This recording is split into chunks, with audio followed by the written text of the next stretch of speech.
According to StreamYard, it's showtime, and we're here on We're Gonna Need a Bigger Windmill with the season finale of Holey Moley. We're gonna recap it. The number of guests. Ooh, I might have to edit that. We haven't had one of our guests show up, and it might not be that. So we're gonna vamp a little bit. But if you see Morris's name up, we wish he was here. But to start things off, I'm gonna do a little bit of shameless self-promotion for a tournament with a little bit of video. So enjoy, get settled in. We're going to start the show very shortly.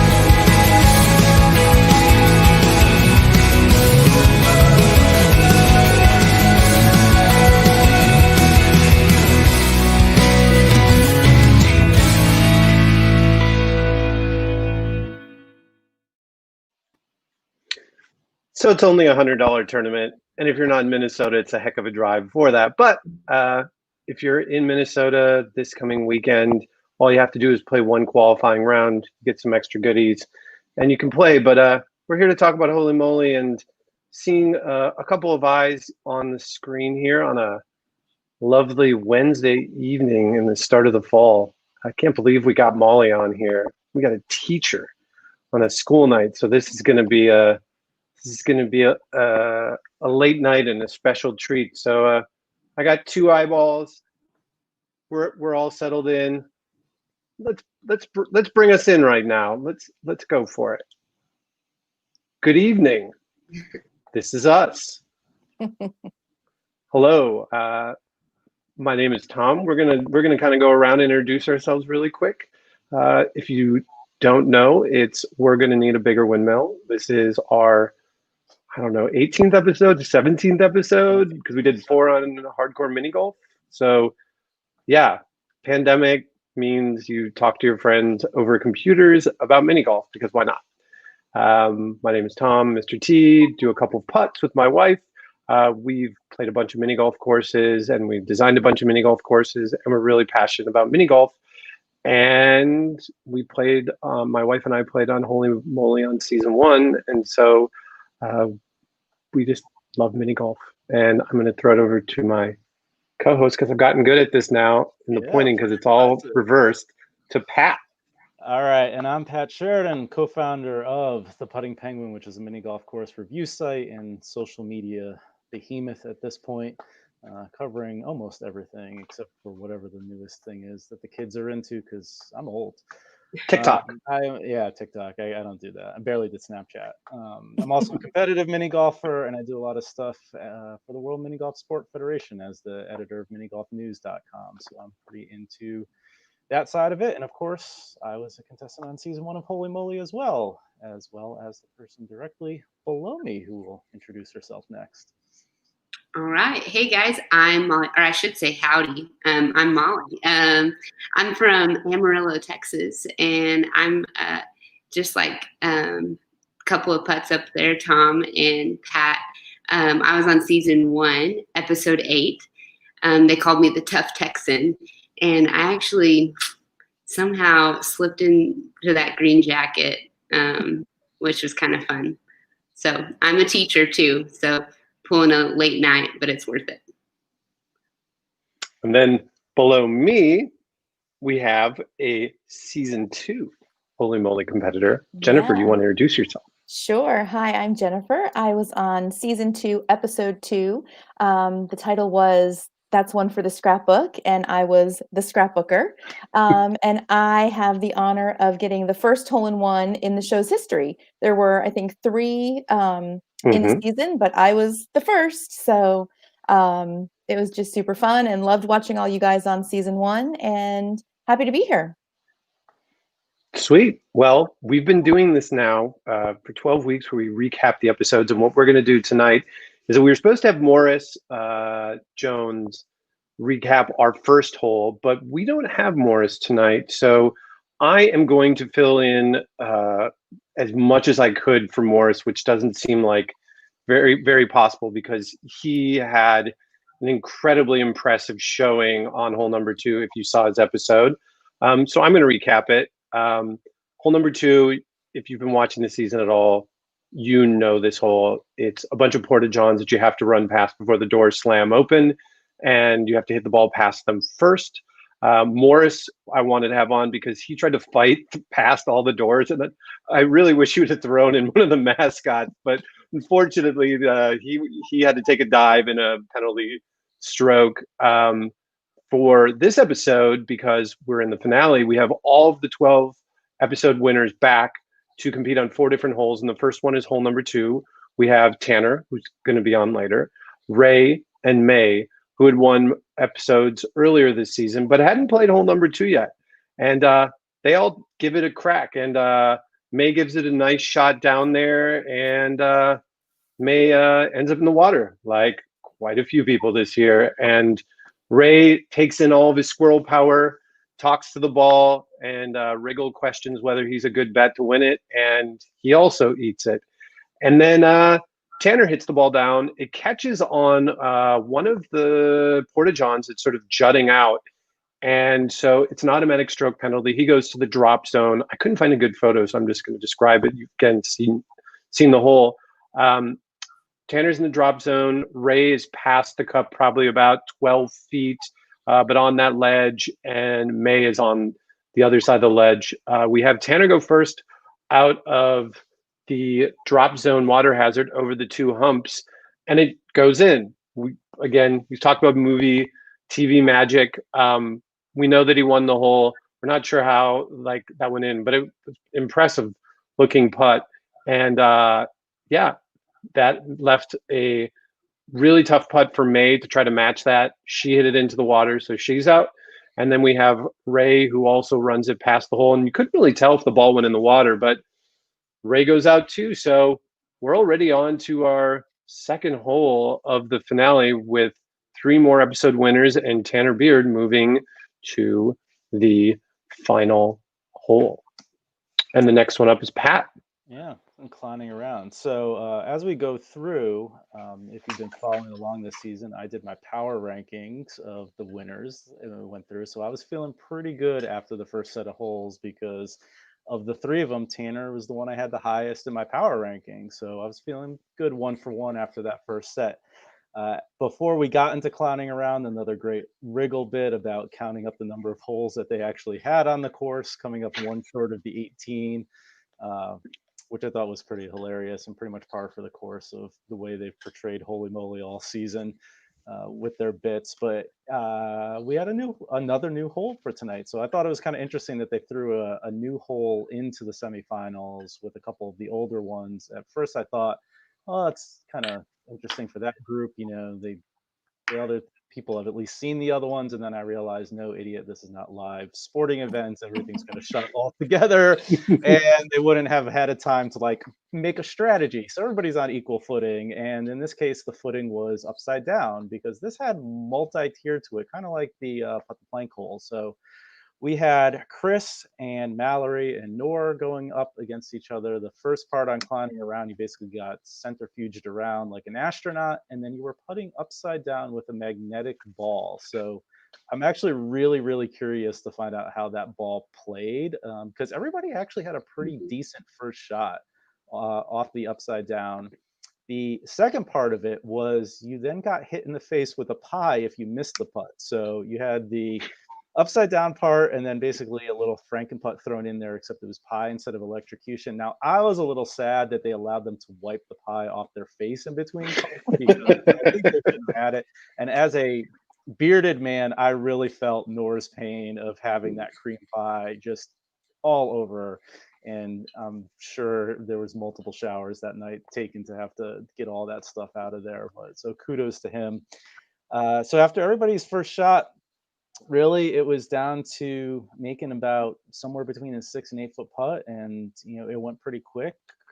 Chris and Noor basically blew theirs by the hole, which I also appreciate, though didn't leave it short on national television, so that was good.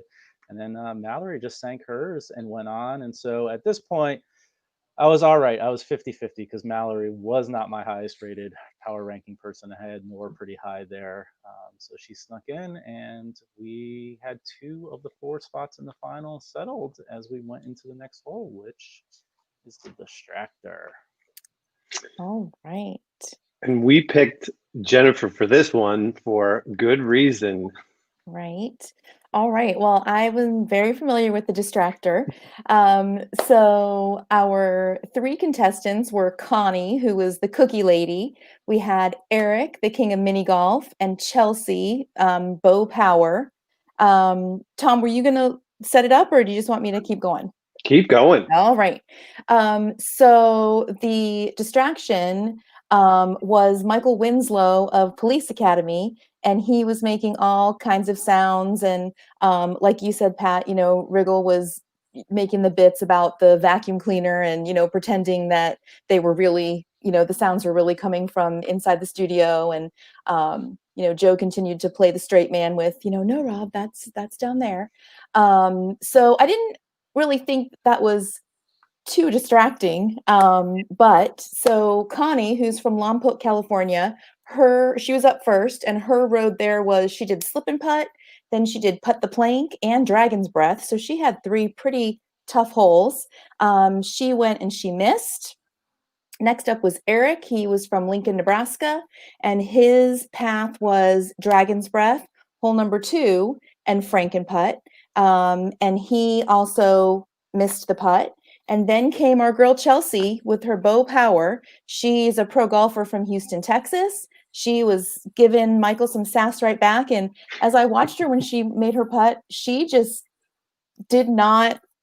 focused. She didn't let him get to her. And she just, her path was Uranus, dragon's breath, and hole number 2. And she stayed dry. She did not go in the water on either of those. So she had a great run. And she made it and sank the putt. And, I was wondering, so she moved on. I was wondering how many times it really took them, because I know in my turn, they only showed the last 2 that we did, where Kyle did it, where we both missed, and then Kyle made it and I missed. But it really took us, we probably each did at least, probably 10 to 12 putts before we got the 2 that went in. So who knows how long it took them before they did it. But Chelsea and her Bo made it and moved on to the next round. Pat, do you have any thoughts about the distractor? I don't know if you remember. At least 8. I think that's where we stopped counting or remembering by the time we decided we had hit ours. Yeah. So I think any of us who have played distractor are a little skeptical. Although that being said, on our season, and I can't remember who the competitor was it Laurel? Oh yeah, my episode. First shot. Yeah, there was back-to-back first shots. Well, there were 2 of them, I think, on season 2 who got the first shot. It was Gretchen, the one, the poor woman who fell twice on the windmill. Oh yeah. And then Noor got a hole-in-one on the distractor too. So there were 2. And I mean, I remember in practice, I sank it like 3 or 4 times in practice. And then, that night, I mean, I was trying, and those guys were hot, but I was, focused. It was and a couple of them got super, super close where it was like that far away. But Kyle did it before me. But go Chelsea. I have it on made that putt. Her form, I watched again, and she had this great follow through. She did. It looked, having played a ton of tournaments lately in miniature golf, I've been watching everybody and work on my own, and she just it was very smooth. So I would not be surprised if she nailed that first time out. And she's a great putter. She proved that all season.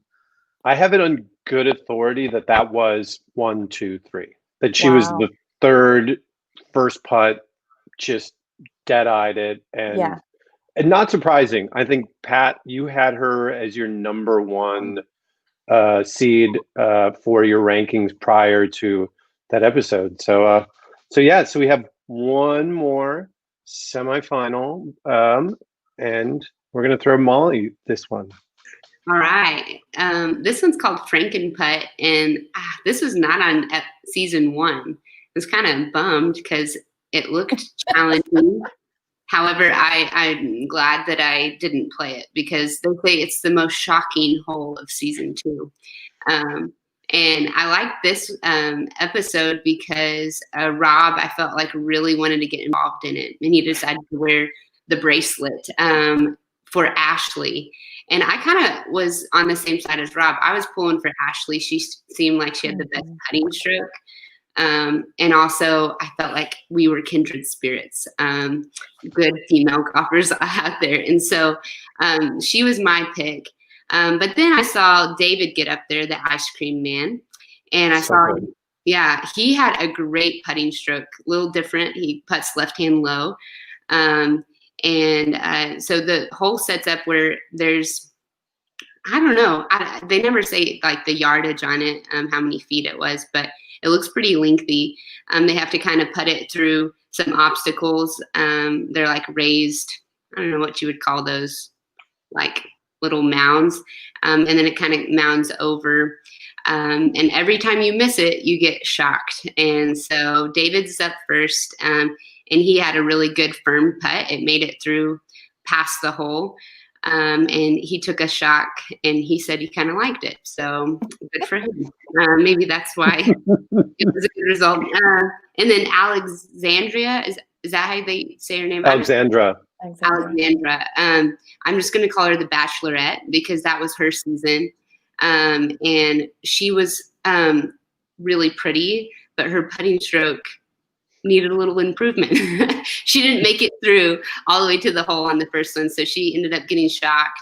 And I guess on Holey Moley, you have to make it to the green before the next person can putt. And so she had to putt again, and so she got shocked again. But thankfully, her second putt was pretty decent. It put her pretty close to the hole. And then Ashley ended up going, and she put an awesome stroke on it. I was proud of her, and she handled the shock pretty decently, better than I would have. And yeah, so then it comes up to what she was closest to the hole. So David went next because he was further out. So he was line 1, putting 2, and he stinking drains it. I don't know how, over that little mound. And that's a hard putt, especially like to even lag it that close. So he puts it right in the cup. And so that puts the pressure on, well, that cancels out the Bachelorette, right? And so then that puts Ashley in a hard spot where she has to make her putt. And she gets up there and she ends up pushing it and misses it. And I was so sad, but I was so pumped for David because that pushed him to the final hole, and he was pretty excited right there. So that's about all I have from that hole. Yeah, and I spent time with both Ashley and Alexandra in the contestants tent, and Ashley, you know, she's Mrs. Oklahoma now, and she's just like, you know, like you say, oh, beauty queen, and you think, but she was the nicest person ever. And she was just, you know, talking to everyone and trying to make everyone, you know, she was just a lovely human. She was just very, very nice. You could tell that. Yeah. Well, this bodes well because I've exchanged some messages with her, and I think we're going to do one final wrap up of the whole season next week. And Ashley had reached out, so I think Ashley might be on next week to talk about her experience, because you might as well have at least 2 people on that got a hole-in-one on. Right. Holey Moley. Yeah, and May too. And yeah, she was so nice. And after my hole-in-one, she actually sent me a Facebook message of her daughter watching my hole-in-one and cheering, and it was very cute. So yeah, cute. She's just a super nice person. And how come Alexandra didn't have to wear the gold dress? Right, I know. I was wondering that too when I saw her come out in the other outfit, because I wasn't there the second for the final. I was there with her that night. She was wearing the first dress, and oh my gosh, they had such a hard time finding a dress for her because you saw how short that one was, and they just, I guess a couple of the dresses that she asked them to get didn't fit her right, or I don't know. She was having costume issues. But yeah, no, I didn't see her on the final night, so I don't know. But she was very nice too. She seems like it. I noted in her episode that she had included a photo, I think, of one of the Golfland courses that's up and around the Bay Area. So I was really excited to see like a mini golf hole and one of the people's previews. And we have one hole left this season.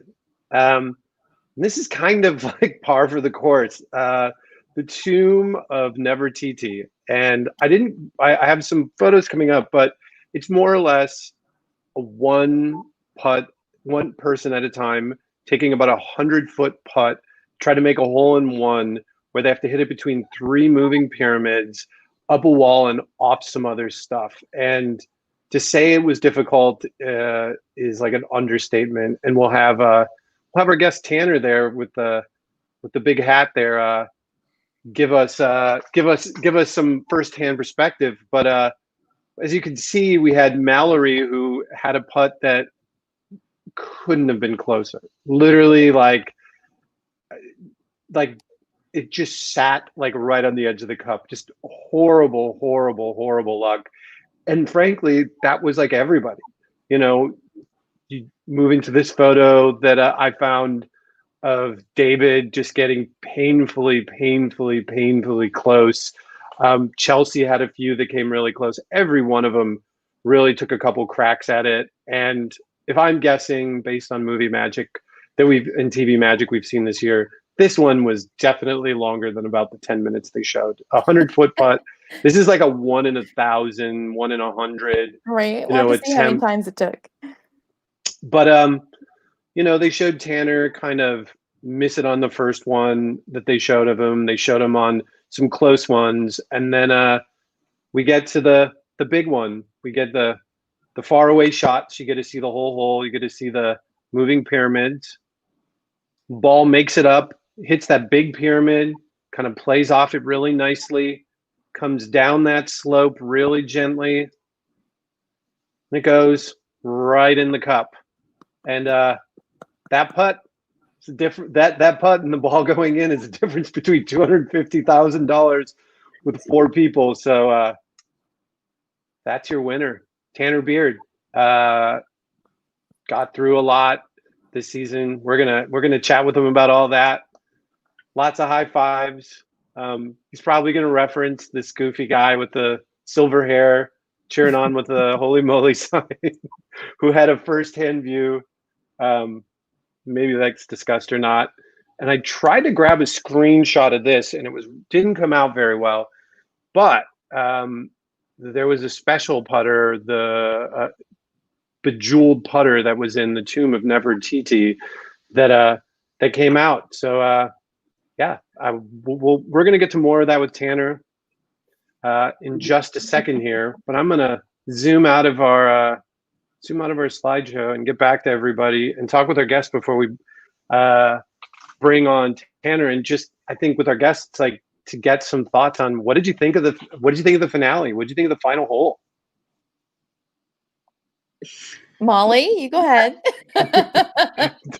I all season I thought it was. I mean, they really did a great job talking it up, and so I thought this is going to be it. And but they did a really good job of talking it down when it finally got to there, with the creaks as it was like turning and stuff like that. And I thought, but it was still tough. It took a lot of touch and a lot of creativity. I liked how some people thought, let's try to take different angles, not do something like just think outside the box. So yeah, I want to know more about it. I want to know the pressure, because I mean, I had a putt for $25,000 and that was life-changing. But when you add an extra 0 to that, no way. I don't know how I could do it.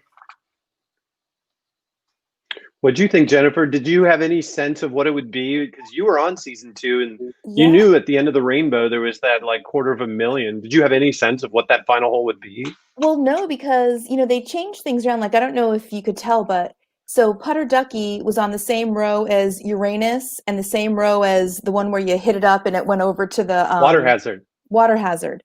So those were all on the same base. And so I was just, when you saw that whole big tomb, like I figured especially from last season, Molly, where you guys had to, run up the thing and do the zip line. I mean, I'd been practicing that zip line for months, or well, holding on to my son's chin-up bar. Anyway, but I thought it was going to be more, like physical and more like they were going to have to, run up the pyramid. And I don't know what I thought, but I thought it was going to be way more than it was. But I loved Rob and Joe's reaction. I think you're right, Molly. They set it up great where they kind of, managed the kind of lowered expectation. But I think you're right too, Tom, that it was still hard and it was still challenging. And but I was glad that they put kind of the ramps near the hole, so it at least kind of gave it a little chance to go up a ramp and go in. But yeah, I thought it was super challenging. I just kind of expected it to be more physical, I guess. Yeah. And more Pat, involved. how many tries do you think it would take for you to make it? I don't know. I mean, so one of the things I liked about it, and you and I were texting about it when we were watching it, was like, right, you juxtapose it with you had this physical challenge at the end of season 1, but this was a pure mini golf hole. Like, if this was make the putt through an obstacle, you could see a variant of this in any type of mini golf course. So I think it was interesting. I liked the strategy play, and that's one of the things going to ask Tanner about, because I liked how Chelsea kind of changed up the line. And I noticed Tanner's, I think the second putt that they showed was extremely similar to the one that ended up actually going in at the end of the day. And as somebody who plays a lot of tournaments that are a lot of rounds, you do a lot of practice, you end up taking a lot of the same putts or different putts or changing your line. And like that type, Molly, you mentioned the pressure. It's not just, okay, I'm sitting there, I got to make a 10-foot putt. It's, I've got this 100-foot putt, and as people miss, now I've got to adjust.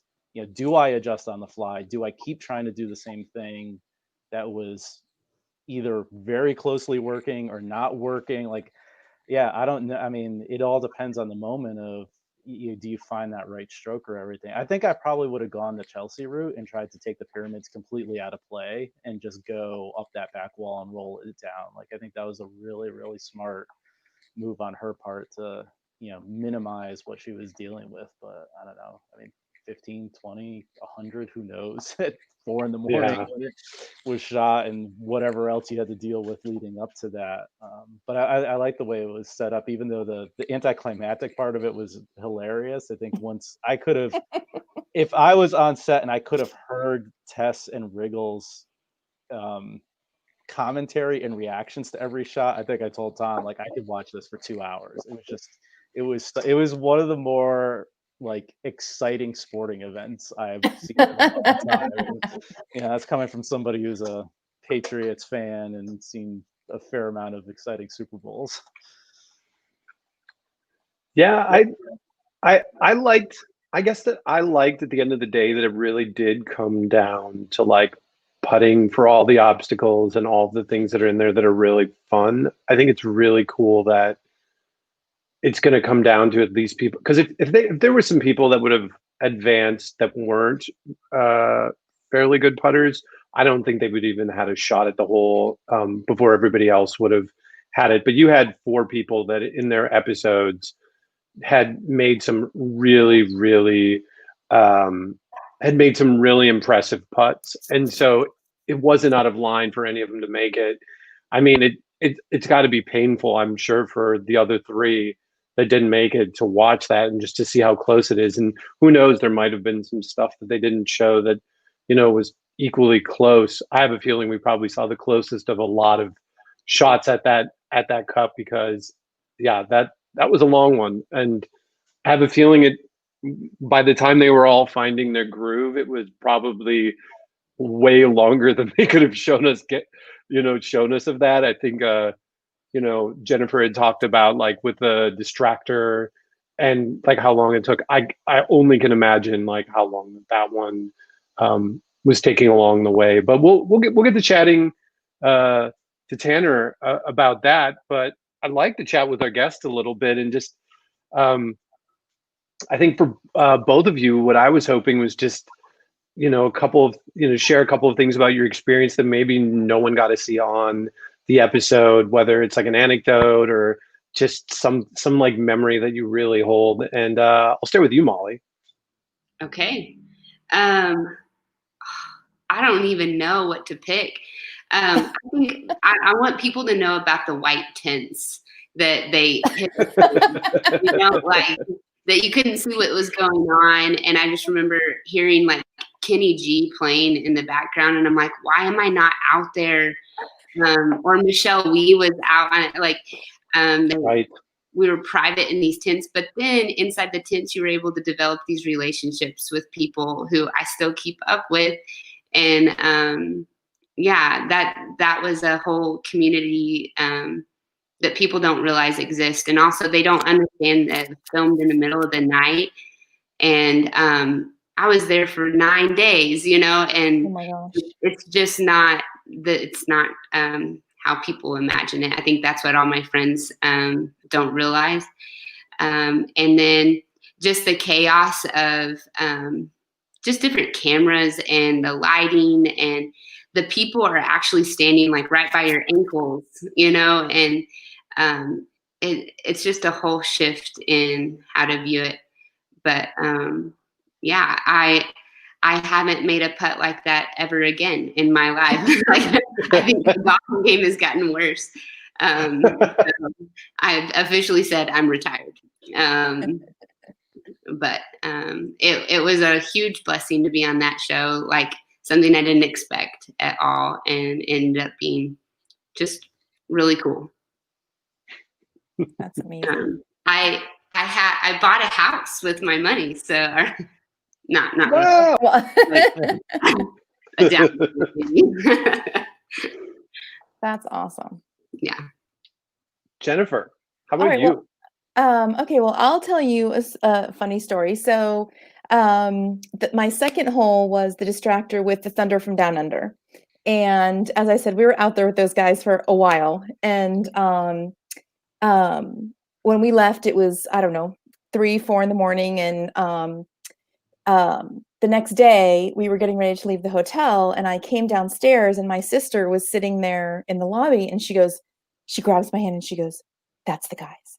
They're having well, it was just one of them." She goes, he's having breakfast." And I'm like, "What are you talking about?" And I saw the back of a guy, and he had a hat on, and you could like see a ponytail, but he was just wearing a t-shirt. And I'm like, "That's not him." She grabs my hand. She's like, "Jennifer, it is him. I'm telling you." And I'm like, "Okay." And it was really late for breakfast, so there were only a couple tables full. So I grabbed my daughter, and I'm like, "Molly, we're going to," my daughter's name is Molly too. Yeah. I said, "We're going to go pretend we're checking out the buffet. And I'm going to just say to you, 'Oh, Molly, do you want to have lunch here, or do you want to go somewhere else?' And we're going to walk over there and see if it's him." So we walk over, and Molly grabs an apple, and we're, looking at the buffet, and he was getting food. And I look at him, and I'm like, "Hi." And he looks at me, and I said, I'm from last night at Holey Moley." And he goes, "Jen, right?" I was like, yes, Jen. So he said, "How are you?" And we sat and talked for, I don't know, just a few minutes. And, I had told him how they had said to me, "As soon as that wall turns, you need to go crazy." And I was like, "Okay." So the wall turned, and, you see the big thing that they have me saying is, "Take it off." So he said, "Yeah," he said, "They told us that, it had to be G-rated, and we couldn't, like we did as much as we could do. Like we couldn't gyrate, we couldn't, like we couldn't touch, we couldn't do anything. We had to keep really G-rated." And I was like, "Oh, haha." And so we were talking, he was super, super nice. And then his manager, I'm looking at her business card right there. She gave me her card, and she said, "If you're ever in Vegas," she said, "just email me and remind me who you are. And Yes. we'd love to invite you to come see the show." And I was like, "You betcha. I am for sure going to look you up." And so, so of course I went back to my sister and my daughter, who's over 21. So me and my sister and my daughter, when the world goes back to normal, we are going to go to Vegas and see the Thunder from Down Under show. And if I had won that hole, I wouldn't have met him, Alex, my boyfriend, as I like to call him, because I saw, what was his name? Kyle, the garbologist. I had seen him right before we were going to check out, and he said that they didn't finish filming until like 6 a.m. and he had just gotten back to the hotel, and so I would not have been at breakfast when my boyfriend Alex was there. So I wouldn't have this opportunity to kind of, go to Vegas when this is all over and see the Thunder from Down Under. So that was just, super fun. And thank goodness my sister realized who he was, because I never would have, he had his back to the, to the lobby. I never would have realized who he was. So that was something that was kind of fun. It's interesting how that works out. Like, I mean, Tom and I could go on. Like, our group of friends all unfortunately lost in the second round, but it gave us a day out the next day that we wouldn't have had at all if any one of us had won, right? Like, it was amazing. And even Molly, unfortunately, Tom, you were filming that night, but Molly, we got together with you on a day off that we had. That's right. We do. We went and played mini golf. So like that kind of side stuff was pretty interesting from a filming perspective. Jennifer, I do have a question, because I know are you originally from Boston? Because see, this is the thing. So I lived in Carmel, Indiana, where actually, if you talk to Ashley has family in Carmel. And I moved to Westfield, which is the next town, a couple years ago. And after I got divorced, and I didn't want to say I was still from Carmel, because I, didn't live there anymore, but I don't really feel like Westfield is my home. So they did some pretty stinking fancy editing, because what I said was, I currently live in Westfield, Indiana, but I'm originally from Boston. And they somehow cut out the word originally. And it just shows me saying I'm from Boston. So they just completely, and it's funny because a friend of mine at work, he said, he was messaging me the next day and he's like, was that you on Holey Moley? And he goes, I watched this show called Holey Moley. And I'm like, yeah, it was me. He goes, I told my wife I work with you. And she said, how can you? She's from Boston.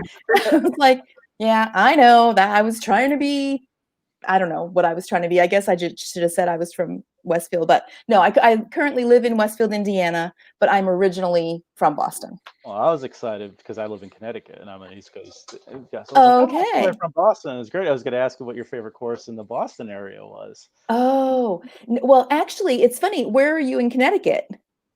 Just south of Hartford. Okay, because I grew up in Manchester, and if you watch my episode, they show me as a 10-year-old on a mini golf course, and that's on a mini golf course in Manchester, Connecticut. So I literally just moved from Manchester 6 months ago. Like my byline on season 1 is Manchester, Connecticut. Oh, is it? Yeah, okay, so well, in East Berlin. Okay, well, it's the putt in Manchester. We had my 10th birthday there, and then actually, when we were back visiting my parents, we took my kids there, and I have another picture of my kids at that same course. It's the course that's got the go-karts in the back. Oh, my mom would know the name of it. I can't remember the name of it. It's Golfland? Yes, Golfland. Not there anymore. Oh. As of just recently, though, right? Couple year, yeah. It hasn't been that long because we played it. We played it. It's up on the site, and it's now defunct. Yeah, because it was my kids were little. I mean, they're now 20 and 22, so this must have been probably at least 10 years ago that we were back. Yeah, but yeah, so. All right. I was looking at the pictures, and I mean we've played a ton, obviously, in the Northeast, and I wonder if I recognize it. So I'll have to go back and now look at the pictures and see what course it is. But that's funny. Yeah. No. So yeah, I lived there, Manchester, for 14 years. Oh, did you say I went to Buckley Elementary, and then we moved to Boston, and then we moved to California. So cool. Yeah. All right. Small world on Small world of mini golf. Well, I was going to say that because of all of us going out and having our adventure that same day, I think Molly was also the recipient of I think I was the one sober person in the group, a very drunken That's one of my favorite texts. I love it. You guys were so kind to include me. I you have no idea. I knew nobody, and yeah, y'all are awesome. And I don't know, maybe that was, I mean, I didn't hang out with any other contestants from season 2. I mean, I saw people in the hotel and whatever, but we didn't, I mean, maybe other people did and I wasn't a part of it, but I didn't really hang out with anybody else. Season 1 was a little bit of a different thing because just knowing people that have been on season 2 is that we were all centrally located if we had traveled at all. in the same hotel. They had put us up there versus like, I know season 2, some people were really scattered out. And I think people's filming was a little bit more all over the place, where we had these like huge groups of people that went out every night. We had a larger group of people. And so there's like these little cliques of people that formed, like Mollie and I's night when we went out and filmed first. There was that whole group of like JT and Joey Daps and Matthew and the Glauser brothers and like Tanner and Sadie, that were all just like goofing on each other and playing cards in the tent. And yeah, I mean, there's so much of that stuff behind the scenes. And I'm glad that you shared that as your anecdote, Mollie, because yeah, that is like one of those things that I think is so endearing on the show is all of the friendships and staying in touch with people. I think it's why this show exists. Yeah, definitely.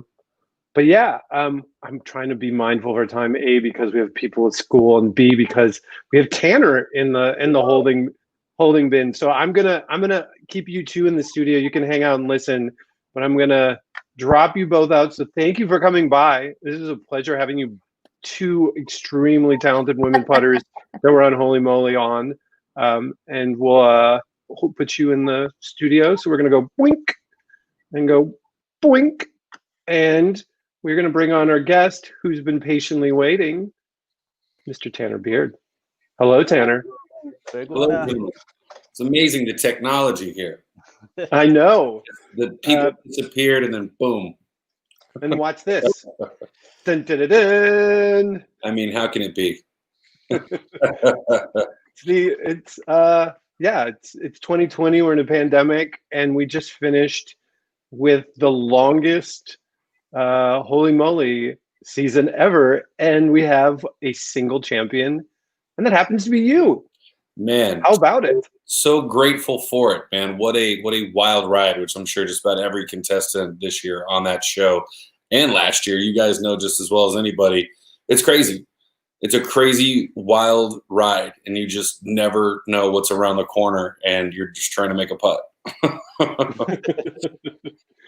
I mean, do we want to start with that? I mean, like, Pat, you've got to have a question immediately about Never TT. Yeah, I mean, so you probably heard I was talking earlier. Just you're standing there, you're watching everybody else, you're taking your putts. What's going through your head in terms of, as you're seeing people, are you thinking, all right, I got to change this up? Did you find the line? Like I said, I noticed, and again, who knows how much they've cut out, but like one of the earlier ones they showed basically was a mirror image of the one that you ended up sinking. It just missed a little bit. Like, was there a point where you're like, I've got this line, if I just do this enough, I'm gonna nail it? Like or was it just, it's 4 a.m, I'm just hitting every shot and hoping it goes in at this point? No, you were there. You were alert. Like, regardless if it was 4 a.m. or when, it was crazy for that reason. I think one thing that all four of us would agree on is we were just like, if we did miss it, it was like, just give me another chance. I hope I get another chance. I hope I get another chance. You're not even hoping for the next person to really miss it. You're too busy hoping you get another chance. You know what I mean? So there's like, I think that's why all of us were like, hey, we made it this far. Like, we're the final four. We've already won. You know what I mean? But one of us is going to walk away, with this prize money, which is going to be life-changing. So that was my thing. And it was, they showed a tremendous amount of shots. They even said, like, there was time that went by when they went to break. We're still putting.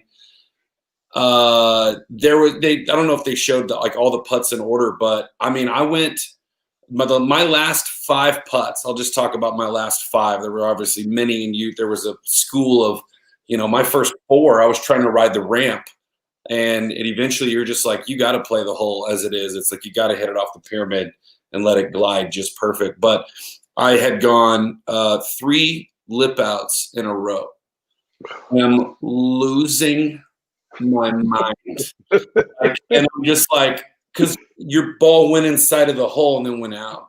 And like, obviously there was other, contestants. I think Chelsea had a lip out as well. And so you're just like, oh my God, I get another chance. But I'm sure they were thinking the same thing when I had 3 in a row. It was interesting in the cut. They had showed a putt that was, for me, that was just horrible.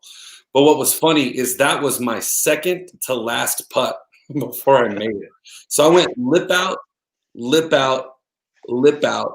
And I'm like, I'm putting too much spin on the ball. Like when my club face is hitting the ball, it's just like I'm just trying to get it over the, to the right time. So once I got the timing right, I was like, if I don't hit this ball true and have less revolutions on it, it's picking up so much velocity. It's getting a side spin as well. So I'm trying to be a scientist in my brain, freezing, trying to win $250,000, praying for another chance every time.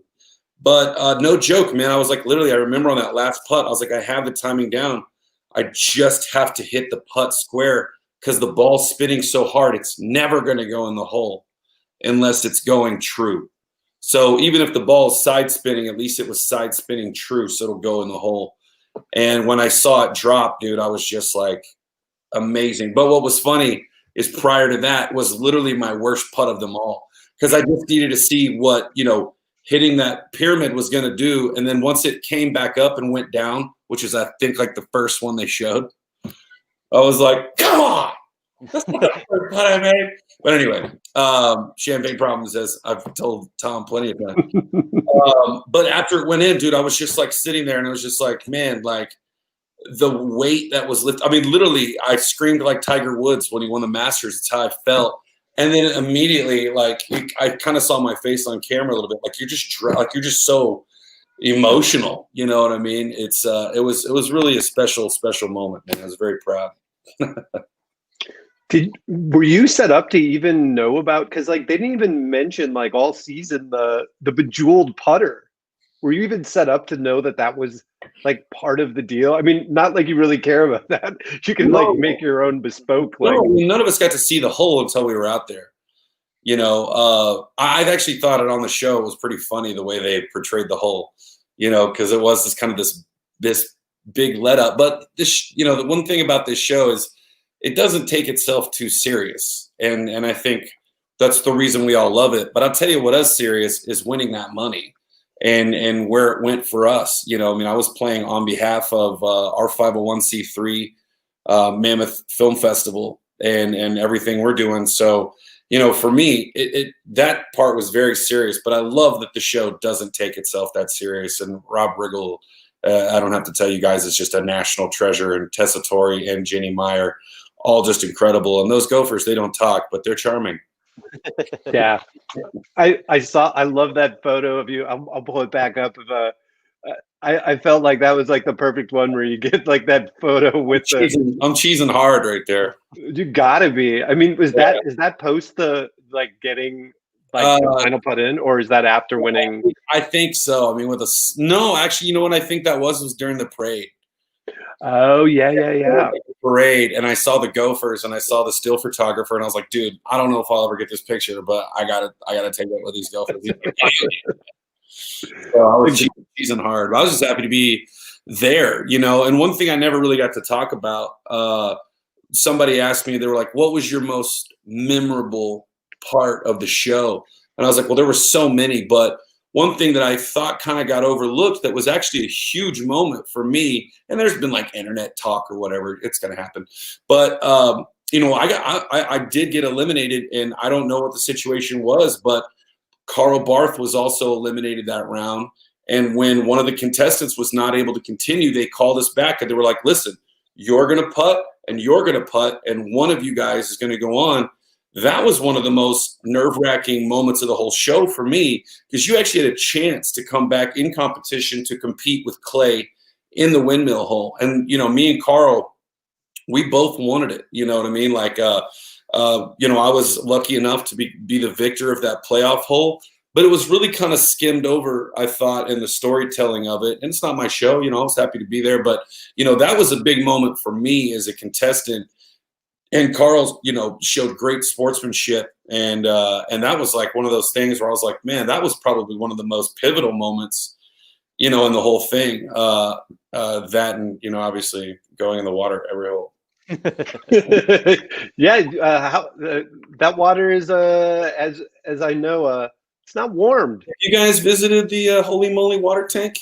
Oh, I was a good. I was lucky enough not to. You didn't go in. Okay. I didn't play water hole. I did not. I got the pleasure playing slip and putt, and then when we played Dutch, it was the tulips, which I didn't get Windmill either. But I almost lost a lung on slip and putt, not from falling, but from literally breathing so hard trying to get up that. You know, also, like, I noticed that we were the last ones to go of that day in the grouping, so that thing was covered in goo. We stepped over there, and like you're in a puddle, you know, like you're up to your ankles in goop already, and I'm like, and they give you shoes that are not yours, right? So, like, I'm looking at these shoes, and I'm like, I'm not gonna make it up this. You know what I mean?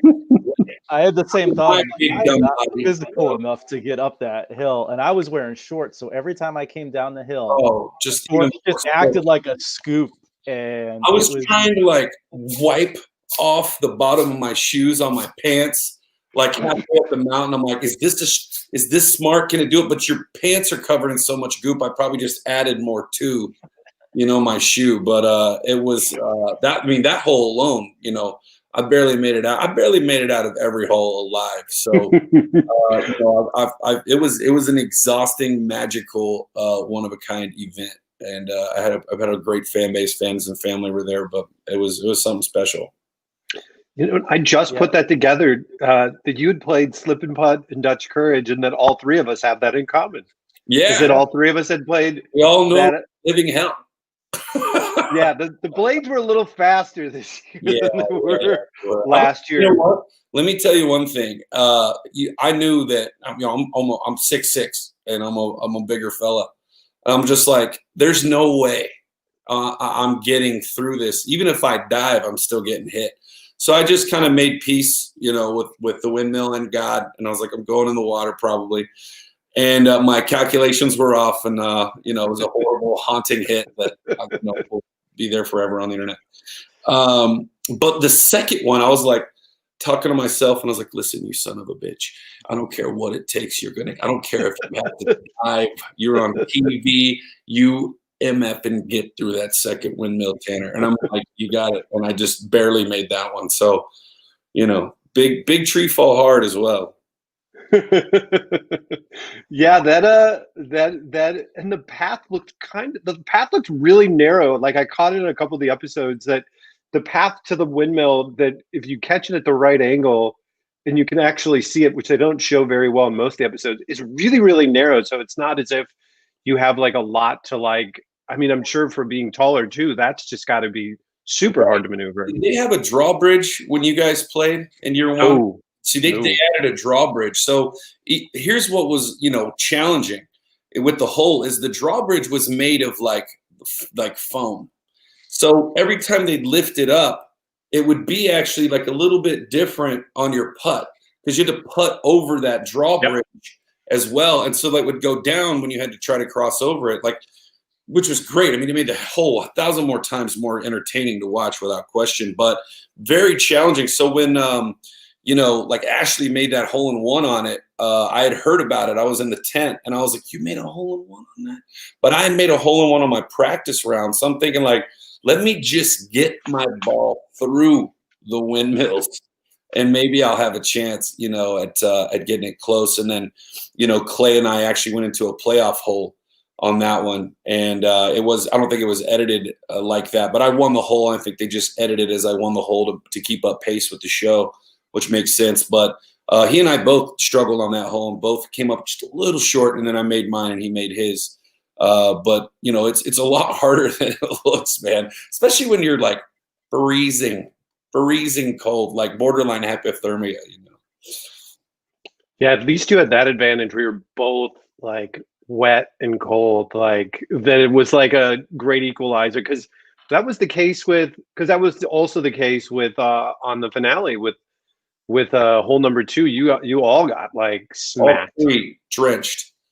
And dude, I thought for a second I was gonna make it at the end, you know. But also, like, we were sitting there, whoever went before me, there was something that happened with the door. Because, like, you know, you kind of got to ride that line of the porta potties to get it go to the right. And that door was kind of jetted out, like that. You could, like, the course gets more challenging as more people play it because the course gets battered and bruised as well. Like, those doors are used to blast humans off a little pedestal. So, you know, but all those things come into account, and that's what makes it, I think, so much fun to watch. I don't know what the ratings were, but I know that this was, you know, how could this not be one of America's favorite things to watch idiots like me fall down, you know? And I hate to say it, but idiots like you fall down as well. I guess we're all in the same boat. Yeah, I got, well, no, yeah, I guess I did get shown falling down. I got lucky on slip and butt where I did not eat it, but the person I went against literally ran up and high-fived their mom who was on one of the sides watching, and without like breaking a stride. And I was like, why didn't they show that? That's pretty cool. Yeah, I know. But he blew the putt at the top, so maybe they didn't want to show that. Make with everything that just didn't make air. Yeah. Oh, you know what I mean? That's a whole nother show. That should actually be another season, like even if it's just for super fans or something. Like Holey Moley, what you didn't see would be, and they're kind of doing that right now with part 1 and part 2. You know, do how they do it. But you know, I'm excited to see the shit. That's Thursday night. I'm excited. Tomorrow night. Yeah, I feel like it's kind of a nice goodbye to this summer. You know what I mean? It's we're kind of clear in the summer, and I'm like, this is kind of a sweet goodbye. It's been a long time coming, and it's been hard to keep your mouth shut about all this for a while. You know? Yeah, that was my other question. Was like, how hard was it to keep it a secret that it was like not only that, you know, you'd advance from your episode, which was like 5 weeks into the season, but then you have like, you knew that 8 weeks later this thing is going to air where you're winning, you know, $250,000. Although it's obviously you didn't have to keep it a secret because you had a few friends that had came and hung out, so that like kind of made it nice. But yeah, it wasn't hard for me to keep the secret at all. I mean, if anything, like I want to sit and enjoy it and you know, let it, you know, marinate. It's a very special thing it's a special thing just to get selected. You know what I mean? There's a lot of people that don't, and I thought that was very cool. So that's already like, you're already in the win. You've already won just by being on the show. It's a really cool experience, and you guys know that. I was just afraid that like something would get out or something, it would just come back on me and then, you know, ruin something, you know, obviously to get you across the finish line, because then the show kind of getting pushed back. There's this virus going around. Yeah, I heard about this. But anyway, you know, it's just kind of pushing back. You never knew when your episode was going to air. You wanted to like support other people, but you can't give away shit. You know, you really just kind of have to sit and enjoy it as an audience member. And I think you guys would probably agree that's kind of cool. And probably, you know, I can't wait to watch season 3 just to be like, oh, look, I remember doing that. I wonder how they did it. You know what I mean? It's going to be exciting. I'm a lifelong fan of this show, obviously forever now. So yeah, that was. I think we like it. Obviously, we're doing a show about it, but I think that was one of the appealing things about watching it. The second season is the first season. We knew everybody, like at least one person on every episode. So you were kind of sitting there and either focused on that person or you kind of knew how events played out because you were there for filming. And this time around, it was literally just like we knew a couple people, but they were great about, you know, keeping their trap shut too in terms of, so we really watched it. Well, Tom a little bit differently. I really watched it as a pure spectator, knowing nothing, which was really cool. Your viewers know that, you know, as a player, you don't get to see any of the holes. You don't get to watch the other players do anything. You know, I remember one of the things I remember watching the show and being like, why didn't I go to the front of the shark? Why didn't I think to just go to the front of the shark instead of trying to jump off of the back because he moves out this away? You know what I mean? It's like, it's so easy, but like if you could have seen one other person do that. And I think that's like as a player too, I'm sure you guys did the same thing I did. Hell, there's pictures of it. As soon as May hit her ball, me and Ray were both like, choo-choo.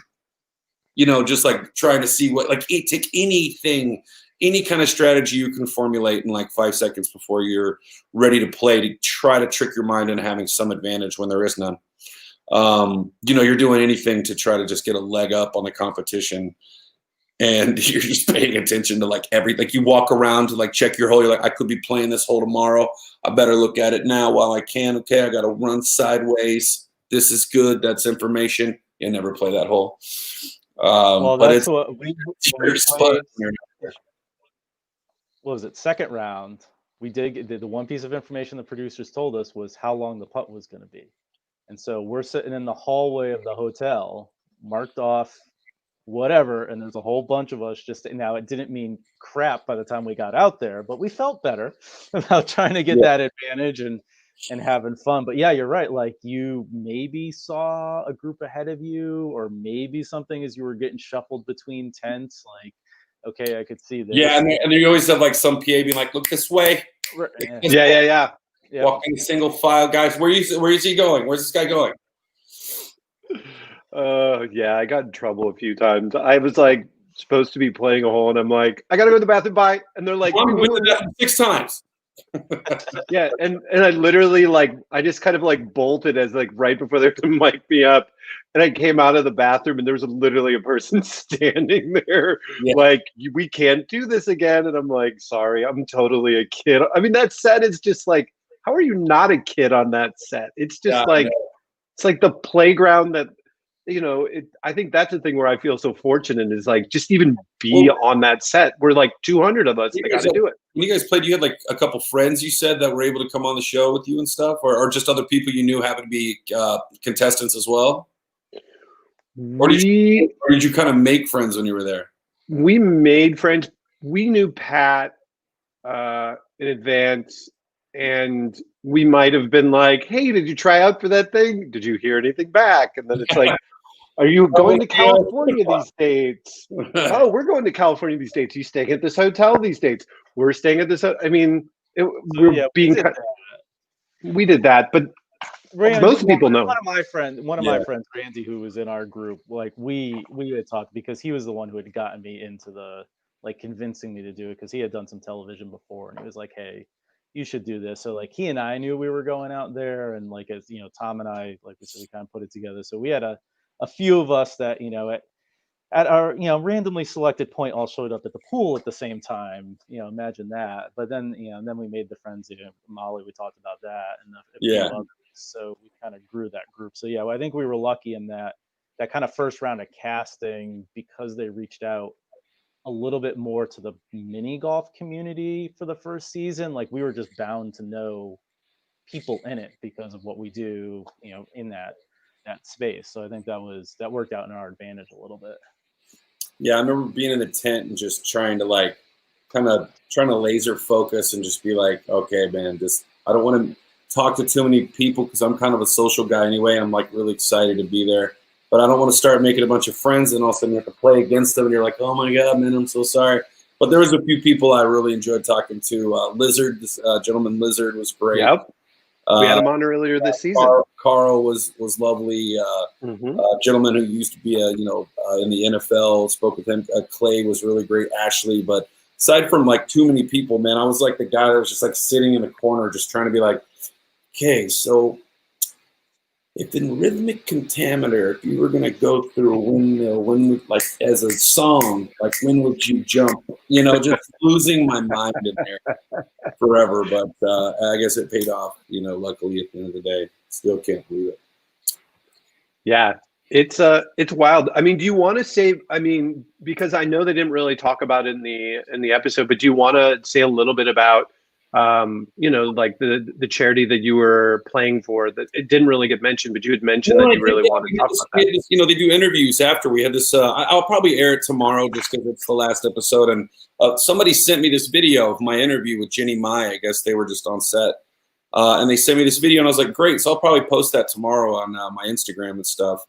But after it was over, I had this like lovely interview where she's like, where's the money going? And I was like, look, I'm playing here on behalf of Mammoth Media Institute, which we DBA is Mammoth Film Festival. It's a film festival I started in 2018. And I was like, look, if I go on this show, every dollar is just going to go to that. That's what I've been building for the last couple of years. We have amazing film education programs with our Mammoth Film Summit program. We've been, funny enough, man, our film festival the last couple of years has been like an actors turned director world premiere destination. And like, Jennifer Morrison, Exhibit, Josh Duhamel, good friend of mine who, I've kind of met through Mammoth Film Festival. All these, great actors have made their first feature films and chosen Mammoth Film Festival to be their directorial destination over Sundance, over all these other places. So we've been the fastest film festival growing in the nation. And, we were the last film festival to go in the nation. In fact, when we shot the show was in March. I literally finished Mammoth Film Festival. I jump on a plane. I do go to my own bed for about, 11 hours maybe and sleep. And then I'm on set of Holey Moley the next day. So, I'm just like, I don't even remember. It was all a blur because we had just come off of 5 days of our biggest festival to date. We sold 4 movies there. Tony Hawk's documentary that's out now on Netflix. We have a movie called Alone that is coming out that we sold at this festival. Oh, I heard good things about that. It's a great film. It world premiered there. There's a couple other great films. Peter Facinelli had a film that we world premiered there that's now out. So we're doing pretty amazing things. Our panelists and stuff, first time filmmakers, and when somebody has a charity, somebody else's charity is always the best. It's like, oh, you're doing this. Well, why are you not doing this for dogs? Oh, you're doing this for dogs. Why are you not doing this for plants? Oh, you're doing this. What about the fucking whales? So I get it. But at the end of the day, it's, what I went on to play for. And I couldn't be more enthusiastic to be able to put that money back into something that we've been building since, 2018, and it's changing people's lives. And so for that, I'm eternally grateful to this show and all of the bruises. And I'll get hit by that windmill 20 more times if it means success of Mammoth Film Festival. And then on behalf of that, I get to kind of rock and roll with this really cool buffalo. Being from Snyder, Texas, home of the white buffalo, and we're kind of rocking with during the pandemic. We've had a lot of time to sit and think. So, I'm doing crazy stuff like trying to build mini golf courses in my backyard that are kind of, Tanner Beard golf themed, and really running with that. Half the proceeds go to Mammoth Film Festival, so it's all kind of tying back in. But we're, making really cool golf shirts and athletic apparel.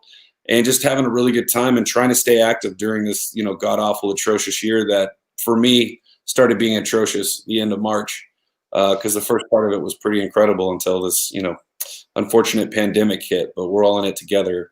So that's one thing that can unite us, So we'll wait for the first big budget mini golf film that goes through your film. I'm ready, Tom. I think put the script together. Pat can star in it. However you guys want to do it. I produced 2 films in my day, so. So Pat, well, go ahead, Tom. No, I was going to ask if you had questions. So go ahead. No, I mean I got a silly one. Obviously, you had some famous friends on the show, and I listened to Carl's interview with you as well. And kind of talking about your background playing golf with some of those guys and everything. So they obviously had some laughs at your expense in the first episode, but did you must have gained some street cred with them after winning the 250,000. Yeah, man, I gotta, if anything, I think the producers of the show were more ecstatic about, some of my friends and family that came to visit me. Like, I was just making sure my mom had a good time. You know what I mean? Like, my mom came all the way from Texas to be there. My dad couldn't be there. So like, and she's on the phone with them, and, they're trying to have the best time. It's 3:00 in the morning. My poor mom's out there. So all of my friends kind of huddled around and made sure that, Mama Beard was good. And then after that, I remember looking over though, because I had no idea. He kind of surprised me. And like, I'm like, hey, I hear like, hey, kapst, hey, kapst. And like, I look over and it's my buddy, Efron, but Zac Efron, who's obviously, pretty world famous, but, he's been a good friend of mine for 10 years. And it's just like, what the hell are you doing here? So my buddies kind of surprised me by bringing him up, which really made you not want to lose after that. Cause nobody wants to get clowned on after that. Next time your buddies are hanging out and you're like, hey, remember when you didn't win? But it was really cool, man. Blair Redford came out. Ashley Green came out. Josh Duhamel, Zac Efron, Ryan Rotman was out there. My good buddy Tomic, who runs Mammoth Film Festival with me, Alexander Chandler. I mean, so many people that are in the industry that, all pretty much like the producers were just like, they had really no idea. They're like, who the hell is this guy? This is like brilliant for the show.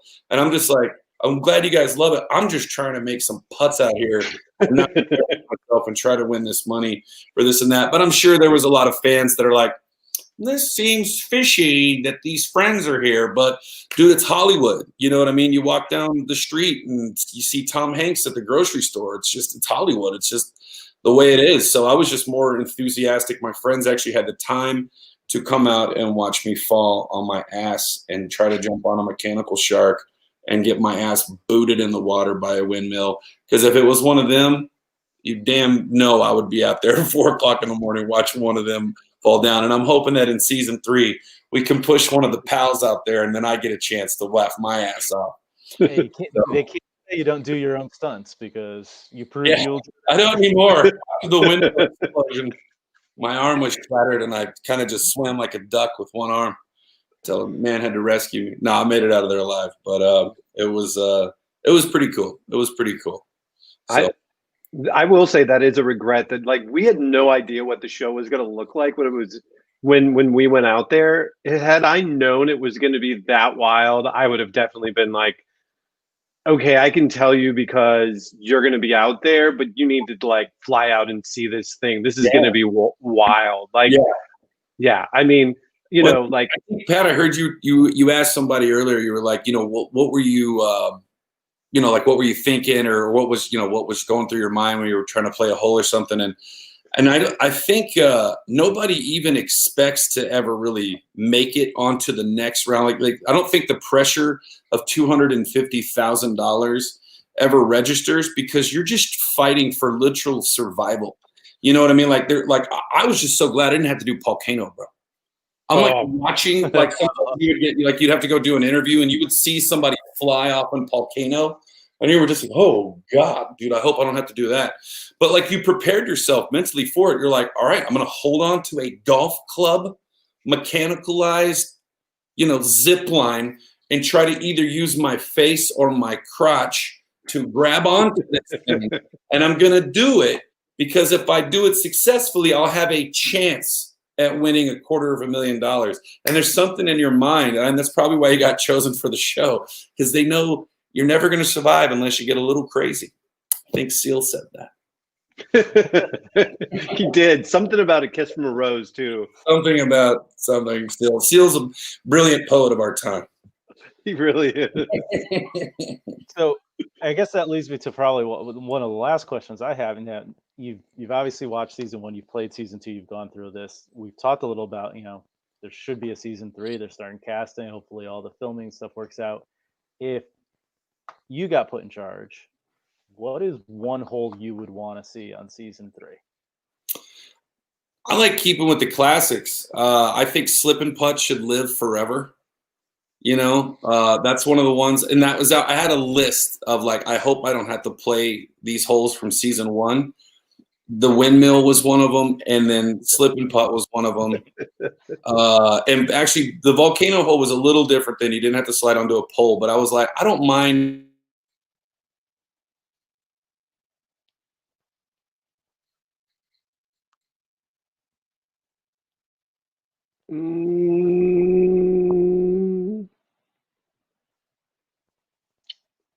Are we frozen? You and I don't think are. Uh-oh. Tanner, come back. Tanner, come back. Uh-oh. Computer die? Phone die? This is like a perfect fit to this season for us, that it would just freeze like this. This is kind of good. Does anyone? Too late. I was just gonna be like, well, we'll see if he comes back. You know what? In the meantime, yeah, I was gonna say Jennifer's still here. The one question I didn't ask you, and I meant to ask Mollie as well, but I knew we were getting short on time, was I'd be curious, out of all of the holes that were on season 2, which was the one that you wish you would have had a chance to play out of all of them? Oh gosh. That you didn't play. Right. Well, I was like Tanner. I did not want to do slip and putt, and I swear I would have been like that girl who had to tap out. Like, and that's the one I would have played because that's the one that Kyle ended up playing. We were told that we were going to do the one where you hit it up and it went over to the beach, but it got so late they didn't do that. So which one would have wanted to play? Let's see. I did not want the spinny. I did not want the spinny hot dog. I did not want the slip and putt. I did not want Volcano. Oh, there he is. He's back. I'm like, oh, sorry, my internet went out. Like, Finish up your thought. I don't know. So I'm at my folks' house in like the middle of nowhere, Texas. I'm sorry. The internet's like It's okay. Oh, Tanner, they were asking. Like, please tell everybody I was watching. Thanks for having me. Which one would I have wanted to do? I don't know. I like the last one. I mean, I would have wanted to do. I would have wanted to do that one for sure. You wouldn't want to do hole number 2. Oh my God, no. I'm telling you what. That I stayed dry and left with, and left without being. I was so scared to do slip and putt. I was like, if they asked me to do that one, like I might just have to. I mean, I would never say no. But I mean, I remember that poor girl from season 1 who slid down, and then that one girl in season 2 who had to, walk up the side. And I think that would have been me. That's right. You were only one of 2 people that did not get wet on putter ducky because you didn't have to run it. That's right. I didn't have to run it, and it was me and Hawk. What's his name? Saeed. Saeed. Yeah. Who I was hanging out with too. But and there was one guy in the peanut gallery. He was a real jerk, and he's going, "Now you have to run across." And I'm just standing there going, I am not running across there. So they stopped the ducks and they tilted them forward so that I could just walk past. And so I'm like pressing against the ducks so I wouldn't fall off. And I was talking to Course Marshal Joe, and I'm like, oh my God, I thought I was going to fall in just walking across the ducks when they weren't moving. He goes, I kind of thought you were too. And then he goes, so then Course Marshal Colin goes, well, you have to give the ball back. And I just looked at Course Marshal Joe and I'm like, really? I just got a hole in one. I can't keep the damn ball. And he goes, yeah, you can. So I just put it in my pocket and I have it. It's right there. Yeah. Nice. I actually took both balls. Don't tell, but I have the balls from both my holes. If Course Marshal Joe says you can do it, you're fine. I do not have a fancy box for mine. I might have. Yeah, we had a friend that just oddly years ago, it was like some prank that he just gave us a bunch of those weird like plastic boxes for golf balls, even though he didn't collect them. So now all of a sudden I just have a display because it's like I had to use those boxes more than anything else. But I'm glad I had them for my Holey Moley ball. Yeah. Tanner, what was the thought that we were even on? I think Pat had asked you a question. About designing a hole. I would bring back. I would, just the classics. The classics. If there was a new hole to bring back this year, I really liked watching people play the ship hole, the shark. Yeah, that's a great hole. Lovitz, God bless him, he's the best. He killed me on that hole. Having Lovitz. Oh yeah, that's right. Be in charge of. That's the only thing I will say that like I'm a competitor, and Jennifer, I don't know if you agree with this as a player as well, but when somebody else is all of a sudden in charge of the outcome of your play. Yeah. It doesn't happen in real mini golf. Like you don't go like, hey, you guys that are having a birthday, hey, little Billy, you're going to hit my ball on this one and you're going to hit his, and whoever's his best wins this $10 bet. Right. Like that's the only thing I would say kind of sucks about the gameplay this year. But at the end of the day, it is what it is, man. You do your best. Yeah. At the end of the day, he hits it farther away. You still have the ability to hit it in, don't you? Mm-hmm. But it would suck when somebody's in the sand and then he hits their ball like 2 inches away. You're like, let me fail if that's going to be the case. Let me be the failure of this, Yeah. But if that's the only problem, I think we're doing okay. Well, that's the one I was torn on last year. We had heard like rumblings around the hotel that that people had played with Steph Curry that had been on it because they had shot caddy smack before any of us went out to play, and we're like, oh my God, I'm a huge Curry fan, a huge Warriors fan, and love his game and like an outside shooter. So I was like, this would be amazing. But then when I saw it aired, I was like, I love Curry, I love Wriggle. I kind of don't want to like have the thing where I'm on air where I have either a robot or Curry set me Like up the to where I could lose. I'd like the robot to hit this, please. Yeah, Curry, no one. Pick the robot. Pick the robot. Yeah, like, and it's funny. Nobody in the entire season took the robot first. Everybody took Curry. I mean, I don't even know if they would have let them. They have like an executive producer where they're like, yeah. Hey, thanks, man. I like to take the robot. They're like, cut. We need you to take Steph on this one. Go back, guys. Let's run it again. Yeah, I'd agree. I think that is like the one part of that whole I didn't like, because this is like this weird thing that like going up for season 1 and trying to imagine what it could look like. The one thing that I thought, given that pirate ships are like so common on mini golf holes, would be like, how cool would it be as people lose on the episode, they just have to walk the plank, that they have to walk off and walk into the water. And so when I saw that this year, I was just like, yes, like that in the castle. It's like you have to have Uh-huh.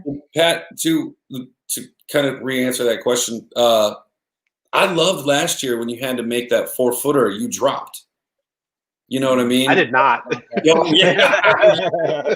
Like, I actually hated that. But no, like that to me is like really kind of cool because the pressure's on for a short putt. Right. But the proof is in the pudding, and then after that, the audience gets the joy of, and it's really cool being the person, that either went in the water or didn't. You know what I mean? Either way, it's really entertaining, and that's what that show's all about. So it's a nice slice of competition, punishment, and entertainment. I wish they would have kind of brought that back. And I love the show. I would never say a bad thing about it, but the whole diving range, I literally think they put it in there because they got to say diving range because it was so clever. And then after that, they're just like, doesn't matter. But the whole diving thing, that was the only thing. Some people liked it. I'm entitled to my opinion. I love the show. I'm its biggest fan. But that was the only thing I would say if I was going to lose a hole, it'd be the first one to go. Yeah. Yeah. I didn't realize that thing was deep enough, to tell you the truth. For that poor kid Joey, I was like, he's gonna hit his head.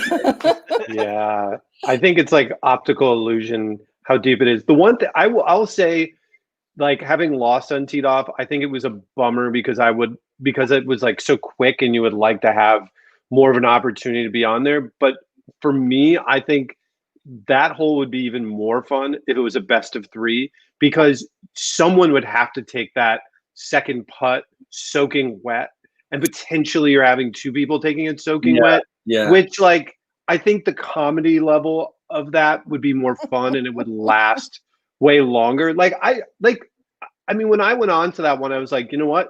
I'm either going to make the finale of the episode or I'm going to go out with a splash. Like I had talked about, like that, walking a plank, like I want to do that. And, I didn't jump in the water after Surf or Turf. So it's like, if I'm going to go out, that's how it's going to be.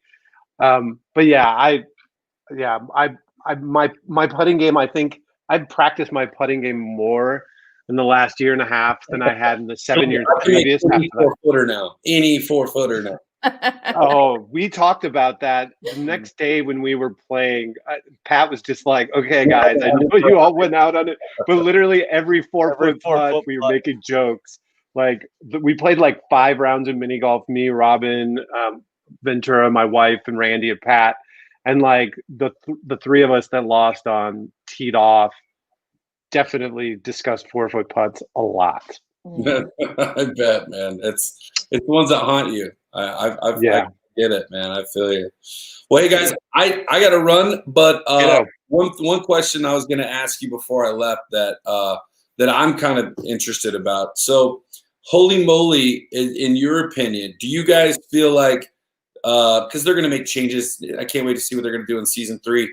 I've been like getting kind of half like nobody cares and then half like some people are really interested in it. But do you feel like they should show more of the competition, or do you feel like right now it's fun entertainment? It's for people to sit back on Thursday night, not think about anything, watch a show. People are gonna make the putts. They're not gonna make the putts. Or do you think it like they should amp up the actual competition, make it more about the dichotomy of the players? Or do you like the kind of the landscape of the show how it is now? So I'll start with this one, Tom, because coming from the world of the higher end world of the actual competitive mini golf, we hear this a lot from like, oh, I want to see it, and I'm like, it's not a mini golf tournament. It is, Tanner, you mentioned it's entertainment, and I think the changes they made this year, I think really honed it in that they gave more space for the people to get known. Because on our first season, we had 12 competitors in an episode, and kind of blew through the competitors a little bit. Yeah. Whereas this year, you got, even if you went out in the first round, you got some good airtime. And I think they made the right mix of showing the competition. You get to know the people. You get those little vignettes of the animated piece or wriggle in there. And I know the target audience of this is people with kids who want something to watch in the summer on Thursday night. Like all my friends who have kids, like I have one friend from work, her son dressed up as a Holey Moley champion for Halloween last year. That's how much she liked the show. Like, and so knowing that's Real. I was always a Ninja Turtle. Like, I would love to see more of the people go head to head, but frankly, that's the most boring part of it. The entertainment's there. So I think the formula that they have, they can tweak it a little bit. Maybe they're a little bit more forthcoming about like the putt offs and things like that. But I would not want to go too heavy to the putting side of it. See, yeah, I agree. In my opinion, I'm like, if somebody went into a playoff hole, I think as a viewer, but I'm a sports guy, so like I find that more interesting than just like, and while you were gone, Billy hit one in the water and Jenny May is off, and they're on to the next hole. It's like I'd rather just like see it really quick, even if it's just like they win it. Like I was talking to the gentleman from Dirty Bird Golf Dirty Bird Golf. He's like, dude, me and this dude went into 10 playoff holes. Boom, boom, boom, boom. Even if they just like show that in some like mini montage, don't just show the guy losing and then shaking hands. It's like that's the competition element. I as just a viewer taking the 30,000 foot view, I would like to see that just being a fan of sports. And I think that's something that can be amped up. But again, I'm not about to say one bad thing about this show. It was so much fun. Absolutely incredible. Couldn't be happy. Jennifer, real quick, what do you think? What's your opinion? Well, they told me when I was going through the casting process, they told me that this year they wanted to focus more on the people and the stories, and like they really wanted to know what my character was and what my shtick was and all of that, because they said they were cutting the contestants down from 12 to 8 per show, and they were going to really concentrate on the people. And then when I saw the episodes, I was like, wow, that's really concentrating on the people. Because I mean, now they did show me and Avis. They showed our golf cart ride, but I think besides me and Avis, there was only one other golf cart ride on the whole season. And did you film the golf cart ride, Tanner? Oh, I think everybody did. Yeah, well, I thought. I know you guys did. But right. I thought that's actually what the next 2 episodes are going to be, was actually showing more of that stuff. Right. It was, it was actually even better because it was a highlight reel from years 1 and 2, kind of celebrating, not forgetting the people that came, before us and stuff as well. It's like, oh, show more of me doing stuff. Nobody cares. It's just a bunch of funny skits. There was one time when Carl Barth threw a chair, and that was funny. Yeah, because and you see like both sides of it, and people commenting on social media. Like I've read something where one person said that they'd really like to see more about the contestants. Then I saw one thing that said, well, I fast forward through that part. So, you're never going to please everybody. They just kind of got to, I guess, find what works for them. Like I did this super cute interview after I shot the hole-in-one. It was me, and then my friends came up, and it was with Jeannie, and then we gave her the earrings, and she put a pair of earrings in, and it was so cute. And none of that made it. So but yeah, it's like you said, they find what works best and what they think is going to get the most ratings, and that's what they should do. I think the show is so broad and it appeals to so many people and it has so many elements in it that it's like you get pieces of the things you like, and then there's other things where you're like, oh, I wish I could see more of this. But on the reverse side, somebody else is probably like, show more putting, and then other people are like, oh, I really want to know more about that. Exactly. So it is kind of this lovely mixture. They get a little bit in there for everybody, but I'd like to see more competition personally. Tom, what about you? Yeah, I know it would cost them a little bit more money, but just do that stuff, spend the money on the post, put it up on, on YouTube and say, hey, this hole went longer and we're going to show this, and, be forthcoming, like Pat said about some of those holes, the way they were played. Next week, we're going to talk about like the special episodes, and one of them they showed Jolla Doty really just like play log roll horribly. And I remember her complaining on social media, like, they barely showed me. It's like, boy, did you really want them to show you like it?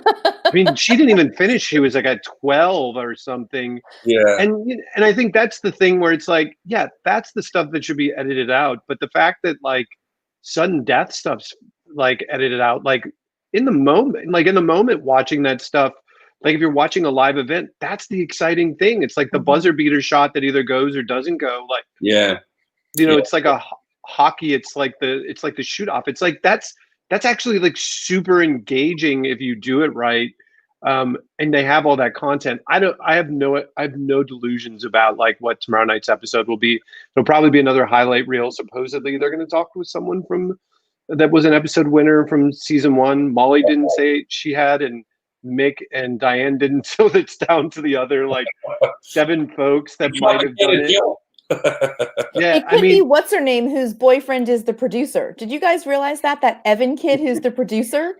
He's not a producer. He's in. So we were told in clarification that he's in casting and doesn't have, because he didn't have a role in the actual production, that didn't matter. I know that season 1 they were the show didn't exist, so they were not necessarily like dealing with like an overwhelming amount of people that wanted to do it based on what some folks had told us. So I think they were just filling it in. Melrose Place, man. And that was just like a dumb luck. I mean, not dumb luck. He did my Skype interview, and I was looking at him, and then when I was rewatching the episode at the end, and I saw her, and I saw him standing there with the sign, and then they did an interview with him as his boyfriend. I was like, hold on a second, he did my casting interview, and he's the boyfriend of the winner. I'm not sure how that works. Hey, I had a few friends that were very talented in their own right, and when I won, I had people say, "Oh, this was rigged." I'm not saying no, but I'm saying like I get it, it's it's like I'm having to like defend myself. I'm like, why am I defending myself? Like I need to enjoy this moment. I was out there getting my ass kicked. You know what I mean? Yeah. So I get it. Guys, this has been so incredible. I got to run. It's I'm late for my birthday party. They're waiting for me to cut the cake in there. Happy that's birthday. right. Happy birthday. Yeah, I know. Just shameless like birthday drop. But this has been incredible. I've seen several episodes of this. You guys are amazing. Jennifer, still hats off to you on one of the most amazing shots in Holey Moley history. You guys are amazing. Thanks for having me so much. If anybody wants to chat with me, man, please check me out. I'm just at Tanner Beard across the board, Twitter, Facebook, all that stuff. But also, please check out Tanner Beard Golf. We're doing some really cool stuff, and I'd love the support in the golf world, the mini golf world. And I just followed you on Instagram. Go to our 501c3, so it'd be a huge help, and hopefully you like our stuff. Hit me up, guys. Let's stay in touch. This was a lot of fun. Thank you so much. All right. Have a good night, Tanner. All right, guys. Cheers. Thank you, Tanner. All right. And did we even get to finish up with you, Jennifer, on the hole you want to play? Yes, we did. Yes. Yeah, the final one. Yeah. That's a good one. That is definitely I think I would have liked to have played that too. Just as a mini golf hole, it felt cool. Yeah. To like try it out, and I'd love like 100 cracks to see if I could actually make it once. Exactly. But yeah, we're I got to run a event tomorrow morning, a virtual event tomorrow morning. Yeah. So I'm gonna cash in the chips. We're gonna do this one more week. I think we're gonna try to get Ashley on. Maybe Morris, since we didn't get him this week, and chat a little bit about the specials, wrap up the season, talk about what we love about this show, and continue on the fun. All right. So thank you for joining us, Jennifer. Yeah. Thank you, Jennifer. Great to meet you. I'm Mr. T logging off. All right. Good night. Good night. And we're logging off.